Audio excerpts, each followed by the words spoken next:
la gestuelle. Montrez que vous avez confiance en vous, confiance en ce groupe. D'accord? Ça doit se voir tout ça.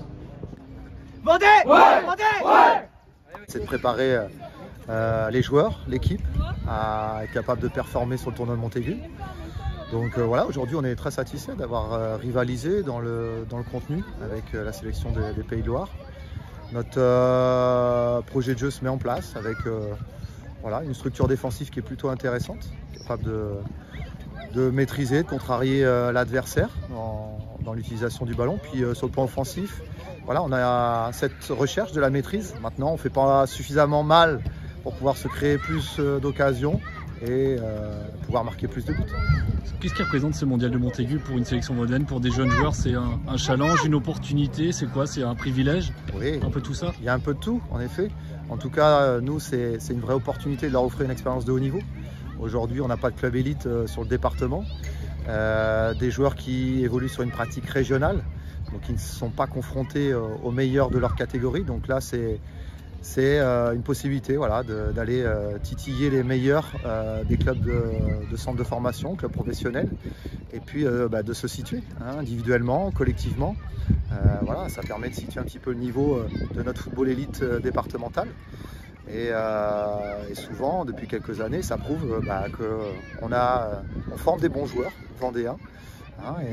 Tous ne peuvent pas intégrer des structures professionnelles, mais nous on essaye de les stimuler pour qu'ils soient plus en lecture, plus dans l'intensité des matchs, plus en maîtrise, même sous pression, pour qu'ils soient peut-être en capacité l'année prochaine d'interpeller un club professionnel. Parce que là, mine de rien, de switcher d'un niveau championnat régional à un mondial de Montaigu, en termes d'intensité, tu le disais, lecture du jeu, c'est pas grand écart, mais on n'est pas loin de deux mondes différents. Oui, quand même, il y a un vrai écart. Je pense que c'est une question d'habitude, en effet, de réflexe, d'environnement.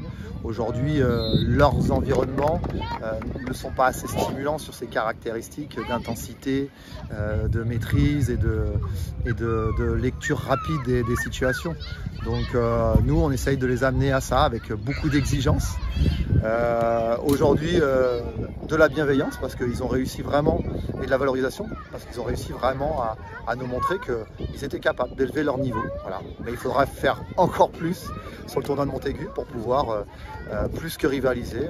On souhaite gagner des matchs et puis aller faire une performance au niveau du classement, bien évidemment, dans ce tournoi. Tu peux nous rappeler les adversaires justement que vous allez défier? Oui, on a des bons centres de formation puisqu'on va affronter Strasbourg, Nice et le FC Nantes. Voilà, donc on espère aussi avoir le soutien de notre public vendéen, puisqu'on sait qu'on aura aussi des moments difficiles et qu'avec le public aussi vendéen, on pourra être encouragé à faire toujours plus.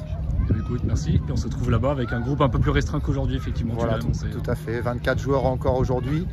Il faut absolument qu'on sorte une liste de 18.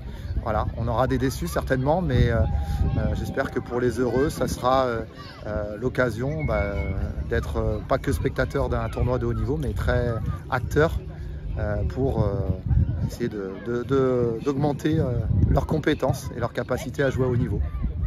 Merci Julien, puis on se retrouve à Montaigu du coup. Très bien, salut. Merci. Salut. Individuellement, collectivement, la prestation d'aujourd'hui, elle est très très satisfaisante.